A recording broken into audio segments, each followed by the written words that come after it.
Hi everyone.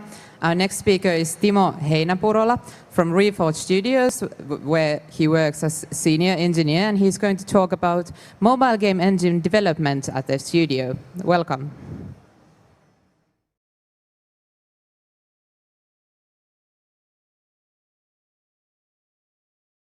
So, hello everyone, and welcome to this talk about mobile game engine development at Reforged Studios. So I'm going to start off with a short introduction of the company and myself, followed by why we actually started developing custom engine in the first place, as that's actually a question that I hear quite a lot. And the majority of the presentation will actually be about in-house engine development principles and processes. So to start off, the company was founded in 2015, so a bit over a year ago in Helsinki, Finland, by 4 industry veterans. So people who've been developing games such as League of Legends, World of Warcraft, Need for Speed, a long list of really high-profile titles, actually. And as a company, we're focused on mobile games development and creating unique worlds. So my name is Timo Heinäpurola. I'm basically a game engine enthusiast, you could say. I started programming when I was about 11, started working on engines when I was 14, so I've been doing this for pretty much as long as I remember, and still having tons of fun. I actually started in the IT industry, so my industry experience comes from there originally. I did that for 5 years, but during those 5 years, I had this burn to actually be in the game development industry. So I started doing some indie development in addition to basically hobby development as well. So I released one game, didn't really make that well, developed it with my own 3D game engine though. So I ended up moving to Bugbear Entertainment, where I initially started working on Ridge Racer Driftopia, did some work there, but my main priority was actually working on the next car game, Wreckfest, as the lead programmer towards the end of the project. Then, after that, moved to Next Games, started working as the lead programmer on The Walking Dead No Man's Land, and also did some work on Compass Point West. So now I'm at Reforged, and my responsibility is basically the in-house engine development process. So this basically means that I maintain the vision of the engine, but I also do most of its development. So we actually have a very flat hierarchy at the company. So people are working in different disciplines or different areas of the game and the engine. But my responsibility is to basically make sure that everyone has all the information that they actually need to work on features on there. So why did we start developing custom engine in the first place? We're basically building an army battler. So this means that we have a large number of units and effects on the scene at the same time. And a solution that actually many companies do or take is that they use billboards for all the characters to basically cut down on the rendering time. But we didn't want to do that. We wanted to create a more vivid and more complex environment with complex animations and effects. So this basically led to very specific rendering requirements. So as a small thought game here, imagine that this bush here represents us developing our game. And the task at hand is to actually penetrate this bush with the right kind of tool. So which tool should we choose if we had 2 options? The machete or the Swiss Army knife? Both basically achieve the same task, but there's differences in how well they actually do that. So as you might have already guessed, Swiss Army knife here basically represents engine products. So for us, basically, we have very specific needs for the render, as already mentioned. So we would have basically needed to do quite a lot of modifications to the engine. But this meant that we would have basically needed a full engineering team to really take control of the engine and to actually modify it.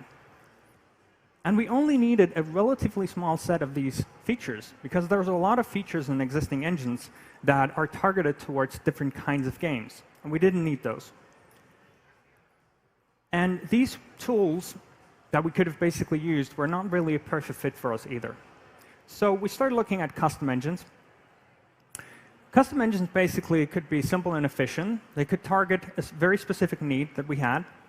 They would also be a lot easier to modify and fix because we have the historical knowledge. We actually understand how the engine was developed and how it basically works. And we only needed the blade. So we needed a very specific tool for a very specific kind of game. So now let's start looking at how we actually do this thing. So first of all, I'm going to go through a couple of engine development pillars, pillars that are pretty much underneath anything that we do on the engine. So first of all, we have strict resource management. Then we have lean and clean code and multi-platform development. And I'm going to go through each of these in a bit more detail now. So to start off, strict resource management. What this basically means for us is that every system is basically responsible for managing their own resources. On mobile platforms, it's really important to remember that the amount of resources that you can actually use is typically not very near to how much resources the device theoretically has.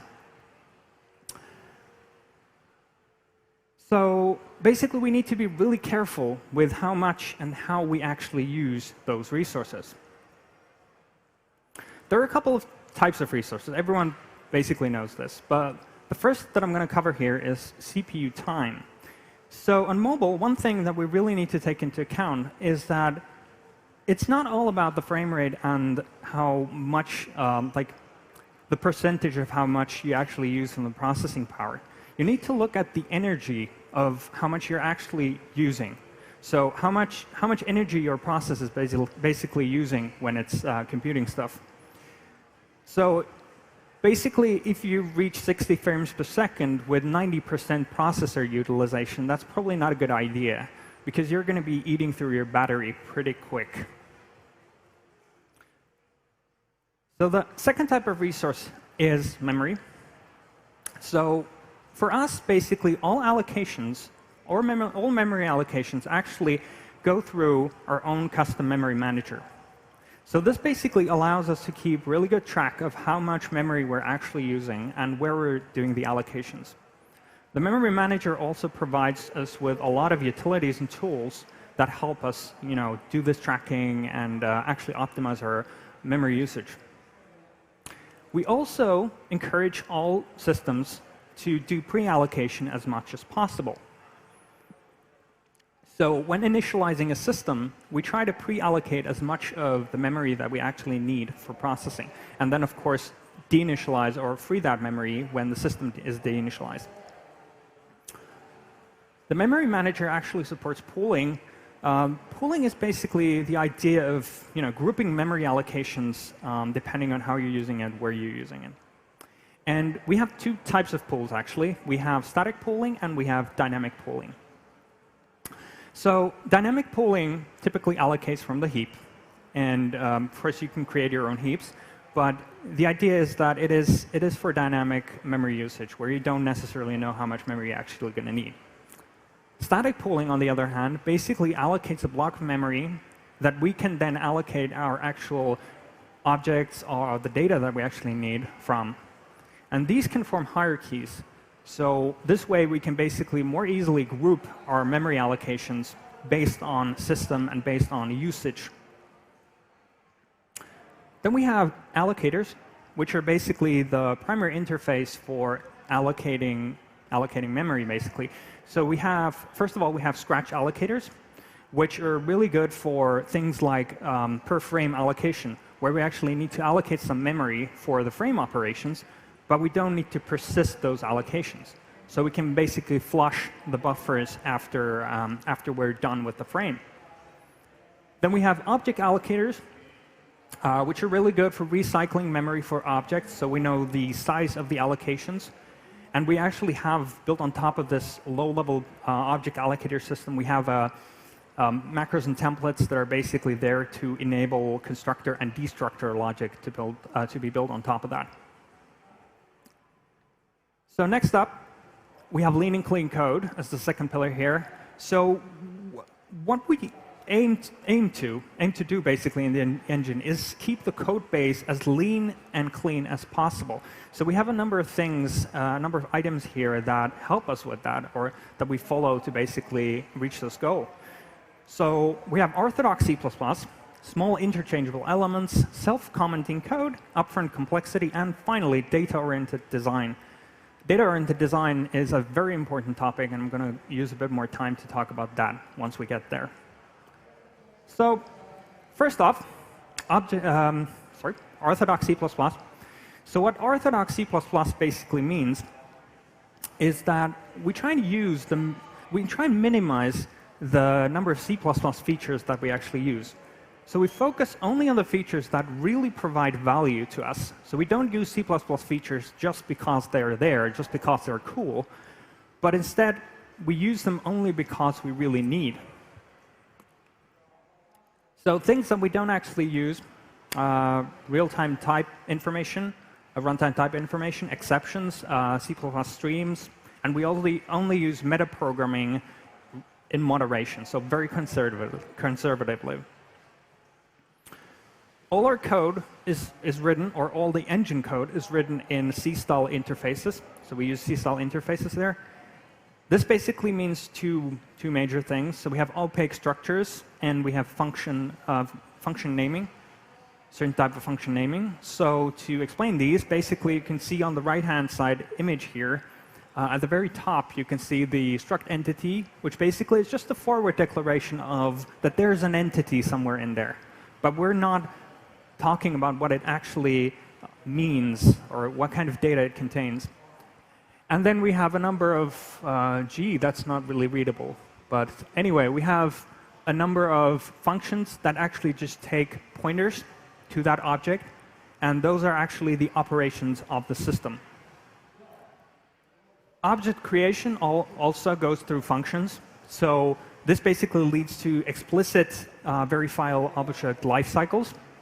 So the system can track which objects have actually been created, when they're actually freed, if they are freed, to when the system is deinitialized, and all of that.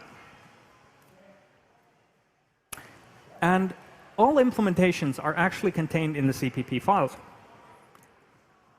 So we don't really include a lot of functionality as inline methods, or as we don't write classes that have a lot of fields in their in the header, actually define all the internals in there. So this basically leads to the fact that if we actually change the internals of the system, add new fields, modify functionality, this doesn't propagate into the compilation time of the system. So that is the very clear reason why we actually do that. It also makes the code interface a lot simpler and a lot easier to read. So, small interchangeable elements. Basically, we try and write all our code in small interchangeable elements. So small functions and macros instead of huge monolithic ones.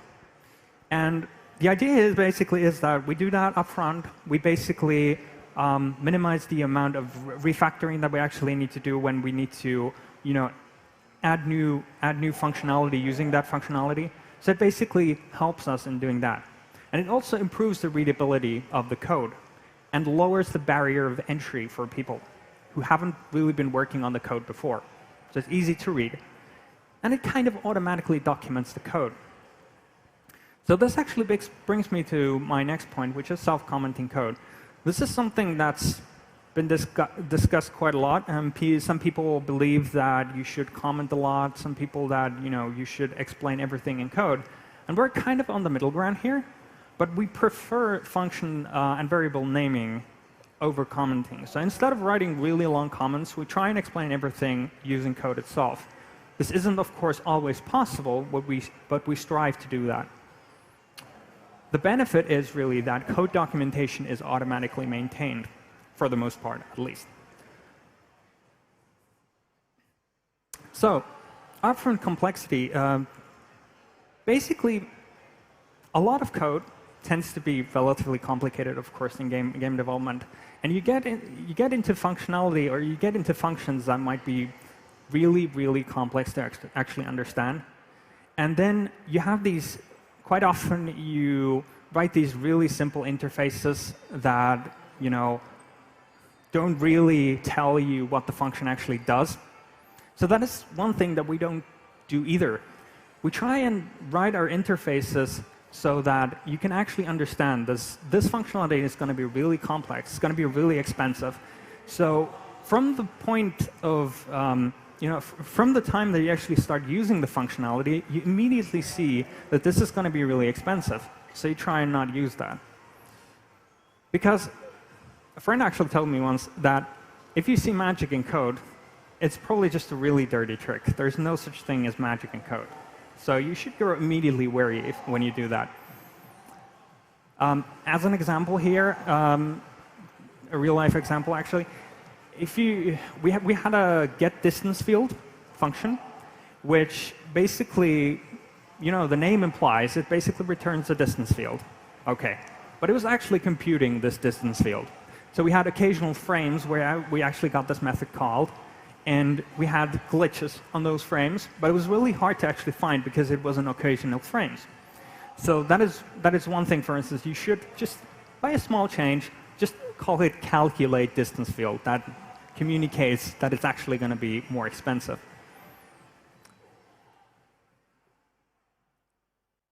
So now basically to, I guess, my favorite topic in a way, which is data-oriented design. So what data-oriented design is basically about is that everything is regarded as transformation of data from one form to another. It might be creating new data, modifying existing data, or creating new data, but it's still a transformation. So basically, every problem is regarded as a data problem. And this means that we don't try to express these really complicated structures and communication between these different concepts in the real world. We don't try to implement that in the code itself. But instead, we look at what the actual data is that defines that concept and what the processes are that operate on that. We also separate function from data. So this means that basically different processes can operate on the same data, and we can build more complex operations that are actually easier to understand because we don't need to have all that glue between the different objects and concepts. One really core concept of data-oriented design is that all applications are actually run on physical hardware, real tangible physical hardware, not some academic daydream, basically, but on real hardware. So this thinking basically allows us to organize the data in such a way that it's optimal for the different target systems. Organization of the data, of course, depends on how we actually use the data. And this is why it's super important that we actually understand our problem, really understand the problem and the data.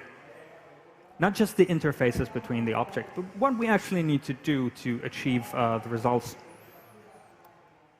So optimization for us, of course, is really important. And to understand why the data layout is so important on CPUs, we need to go through quickly how memory is basically structured. So again, this might be something that people have pretty good knowledge about, but I'm still going to go through that to basically make sure that we're on the same page here.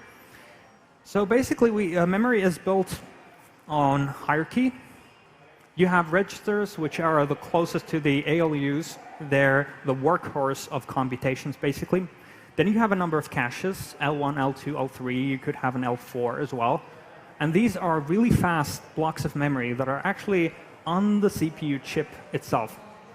And then finally, you have DRAM, which is the slowest type of memory that we're going to be talking about here. Of course, we have disk, we have DVD, and so on.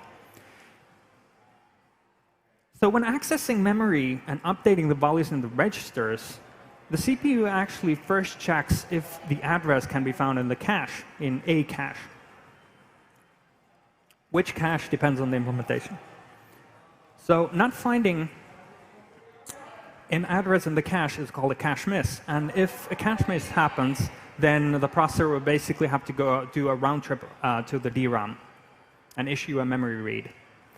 Why this is so important is that the DRAM is about 20 times slower than the L2 cache and about 200 times slower than the L1 cache. These are empirical values, not to specific architecture, though, but roughly to get the scale of things. And added to that, caches are actually updated in bursts. So full cache lines are read at every time basically a cache miss happens, and when the DRAM needs to be accessed. So how we actually utilize this, we can actually utilize the cache updates by basically grouping data that is used together, group it together. Group it basically so that it's close to each other. This basically allows for memory reads to read more data at any time, more important data, and results in fewer cache misses overall. Also, we try and process as much of the same type of data objects at the same time with the same code, because this basically also improves the instruction cache utilization. Because instructions that the processor actually executes are data as well. So they're also read through caches. And as already kind of mentioned, cache updates will also fetch the vicinity of the address there. So they will fetch important data if we have all that data laid out consecutively in memory. I actually have a couple of examples here about data-oriented design overall coming up. So the pros and cons. First of all, it's actually really easy to unit test data-oriented design, application design that way. Because you have the data readily accessible, it's not hidden behind some arcane objects. It's basically easy to verify that the data is actually correct. It's a lot simpler to refactor because you have sets of data, you have processes operating on that data. So you don't need to handle these dependencies between the objects, create intermediate objects just because you need to handle a certain dependency. And it's also really hardware friendly, which is really good for an application. Cons, basically the major con I'm going to be mentioning here is that it does require a paradigm shift. So if you're used to object-oriented programming, you might be in for a surprise. So finally, the third pillar is multi-platform development. So basically, the game that we're actually making needs to run on multiple platforms. We have development platforms, Windows, Linux, OS X, and then we have a couple of target platforms, which is like iOS and Android. And actually, also Linux is also a target platform because our server environments use that. So how do we actually manage this whole thing? Well, basically, we use CMake. CMake is basically a tool that executes a certain kind of script that defines the projects in a platform-independent manner. And what CMake then does is that it generates the platform-dependent versions of these projects. And this basically allows us to not care too much about, of course we need to care on the programming side, we need to care about what kind of code we write for the different platforms, but we don't need to make changes into all of the different projects to just make it work on each platform. We also ported early, and now we're basically just keeping it working. And we're actually helped here by continuous integration and automated testing. Currently, automated testing actually means unit testing, but we're also planning on a wider-ranging integration testing framework. So how do these things then actually fit into the real world? Well, here's a case study of how we developed the effect system itself. So it all started with a need, basically. We already had a particle system. So we had a system for rendering and spawning particles. But what we didn't have was a system for game code to actually trigger the effects. And we also wanted to have tools and a way for artists to actually create effects easily and with minimal engineering effort. And also, effects can be wildly complicated. They can have like multiple meshes, lights, multiple particle emitters, and all of that. So we didn't have these kinds of structures. So then we asked ourselves a lot of questions. So what kind of effects would we have? How would game code actually like to control these effects? And finally, how would artists really want to create these effects, etc.? So we actually believe in long discussions. So we have quite a lot of discussions between the engineers about different areas of the engine and of the game code itself. And this is basically something that we do to get everyone aligned with the problem domain and kind of understand what we're actually doing here. So overall, this leads to autonomous working, better autonomous working, because we know that everyone has a more or less same-ish understanding of the area. So when we were finding answers to these questions, we noted a couple of things that we needed to take into account for when designing the architecture. So first of all, it needed to be super easy to extend. It needed to be easy to use from game code. And it also needed to, quite naturally, have really good performance. So what we basically ended up with, the front face of the system is called the driver system. And in this driver system, basically, the game code actually knows only of a single data structure, which is returned to it when the effect is created. This also acts as the handle to the effect. Game code then updates properties in this data structure. After this, the driver is run on this data once per frame, and it updates the actual effect based on this data. So only the driver actually needs to know about the details of how the effect itself is built, or small parts of the details, which I'm going to be talking about in a bit. The engine also supports a number of default drivers, but game code can also implement their own ones if they want to. So effects are basically built up of components. They're basically just a collection of components. And this system is actually built on top of the same system that anything else in the scene. So basically, we can attach anything into an effect. We can attach a model, lights, whatever, basically, is in the scene.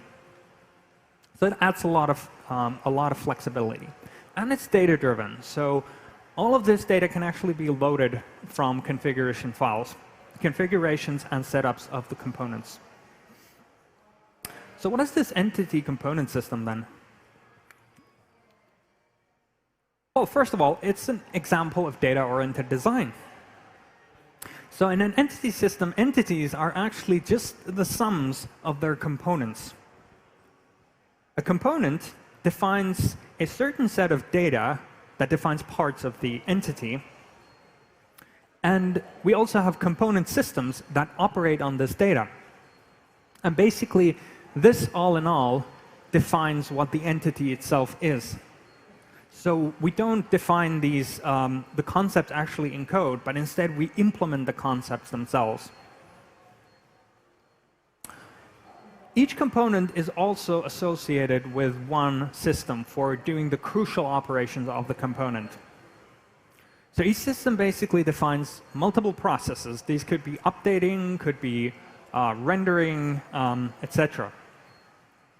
And overall, this allows for optimizations on a system-by-system basis based on how the processes are actually using the data itself. But all components are still accessible and modifiable globally. So this seemingly tying the code to the data is only for the more processing-intensive stuff. So each component is basically queryable globally. So we can basically link components to each other through their unique IDs, which they're associated when the component is loaded. So here's a little code. This isn't engine code, but it's basically, it has the same principles. So here you can see the header file on the left-hand side. Yeah, it's readable. Good. So on the left-hand side, you can see the header file, which is basically very, very simple. Again, this reflects what I showed earlier, simple C-style code. So we have the forward declared transform, which is the component data. And then we have a single function. You could have a bunch of other functions, of course, here, but this is the most important for this use case. So it finds the component based on the ID of the component. So on the implementation side here, you can see we have actually defined the structure, so it contains a position and rotation. Then we have a number of vectors. We have one for the transforms, one for world matrices, and one for the transform component IDs. And then we have transform update. This is basically a process of the component system. So this is called by the entity system when we need to update all different components. And then we have the other function here, which basically just loops through the IDs, and it returns the correct transform. So looking at the implementations here, it's important to note that the first function actually only accesses the position rotation information and writing out the world matrix. So it makes sense to actually have the position and rotation information close to each other, because that's what we're operating on. So that's why we have the transform component there. And then in the find, you can see that we only are accessing the IDs of the components. So we don't really need to access the data stored in the actual transform components. So we can basically just iterate through all the IDs in consecutive memory, keeping the cache hot, and then finding the correct ID and returning a pointer to the same transform at the specific index. So this basically allows us to have different use case, different layouts for memory depending on how we're actually using it. And as a final note on this slide, the transform find function isn't really very safe. Some of you probably might have noted that. And this isn't actually something we're going to be doing in production. It's for demoing purposes.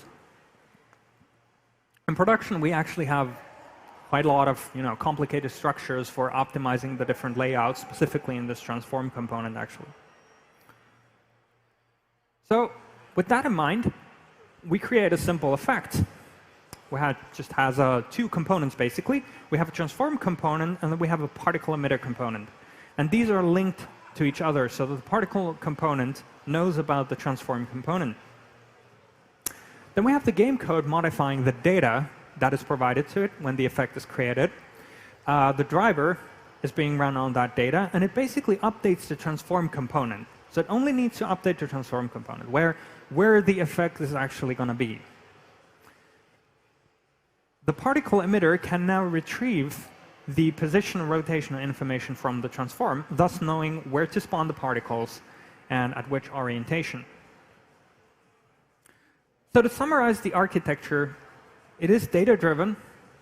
So artists can basically create effects by creating a file, an effect file, basically a JSON file. And of course, we have tools. We can build all kinds of tools on top of this. Then we have a very simple interface for actually using the effects from game code.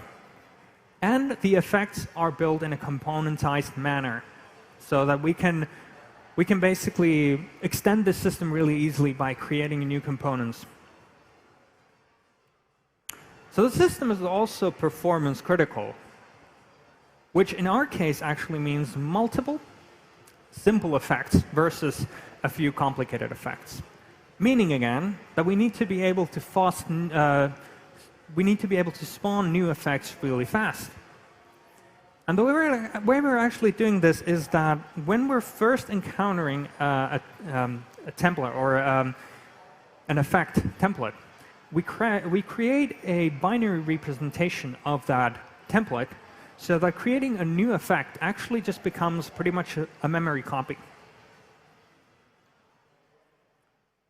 Naturally, updating and rendering also needs to be super fast. So I still have time for an example here of another example of data-oriented design, actually, which is particle emitter component optimization, specifically updating specific properties. So let's say that for this example, we have a particle that contains position, velocity, rotation, and color information. And we have multiple particles being emitted by this one emitter, and then we have multiple emitters. A very typical example. Operators then actually touch only a few properties at a time. So first, looking at a naive implementation, we would have them defined in a single structure, each of those properties, and multiple instances of that structure. And let's say a cache line for this example here could contain only a single structure at a time. So the component now iterates through each of these particles, but only the position and velocity are actually touched. So the rotation and color information is actually unnecessarily in the cache line. So what we did is, again, we looked at how we actually use the data, and we grouped that data based on that. So instead of having them, all of the properties in the same structure, we actually have them laid out property by property consecutively in memory. So when we're accessing individual particles, we're accessing individual indices in these arrays. But at every index, we're actually reading in important data for the next particles that we're going to be processing. So that basically summarizes it. We chose a custom engine for reasons of performance and control. We also keep a really tight focus on how we actually, or what we actually do on the engine. And this basically allows us to keep the team small and nimble. I also showed basic pillars of how we develop the engine, and an effect system case study for how we actually do this thing in the real world. So here's the "we're hiring" slide. So if you're interested, please go and check out our web page. And also here's some personal data as well. Have a Twitter account. So if you are interested in some tidbits of tech information, go follow me. And then also my public Facebook page that I use as some kind of a blog that I use small blog posts in as well. So that's it. Thank you. And I think it's time for questions.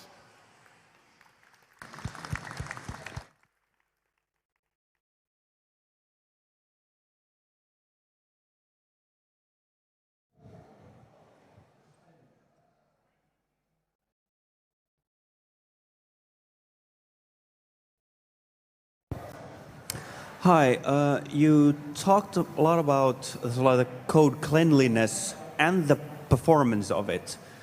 My question basically would be that what do you do when these two sort of end up clashing? And an example that I use here is there's use of vector instructions. You can do a lot of really powerful stuff by like embedding a bit of assembly code into your code with a bit of if-defs. Or is your cleanliness basically force you to basically just sort of like structure the data so that the compiler's optimizer will do it for you? Yeah. So basically, the question is that what do we actually do if the different principles here clash, and that we actually are kind of forced to optimize more, write a bit dirty code, or yeah, that's basically yeah, that. basically. Are you sort of like hard-headed towards that? That okay, well, if you're going to have to rely on the compiler to do that, or and we'll do it, or we'll do say like, okay, well, no, we're not going to be completely hard-headed about this. We're going to add a bit of assembly code there, so it looks a bit ugly, but it produces better results. Yeah, it works. So. Yeah, basically, we use common sense. So we're not hard-headed at things, and one point in data-oriented design itself is that we really need to understand the problem, and if the problem is something that we need to do some tricks with, then we're going to do that. But the thing is that we try and keep the code still like as understandable as possible. But if we need to go a bit further in optimization and do some really tricky stuff, then that's just what we need to do. I mean, the product is still the most important thing. But the cleanliness of the code is more for, it's a guideline. It's what we strive for. So we're not too afraid to actually, go away from that a bit. Okay, thank you.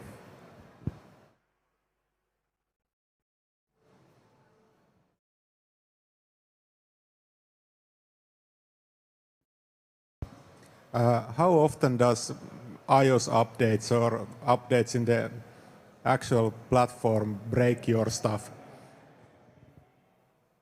Well, so the question is like how often does iOS and different platform updates actually, how often they do break our stuff?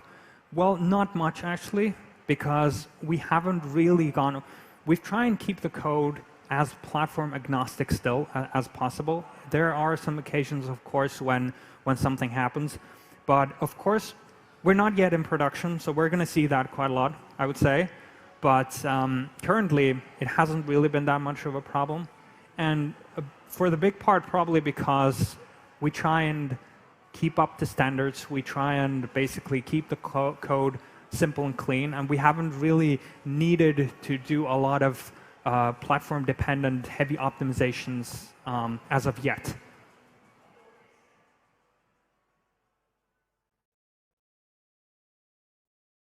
Any more questions?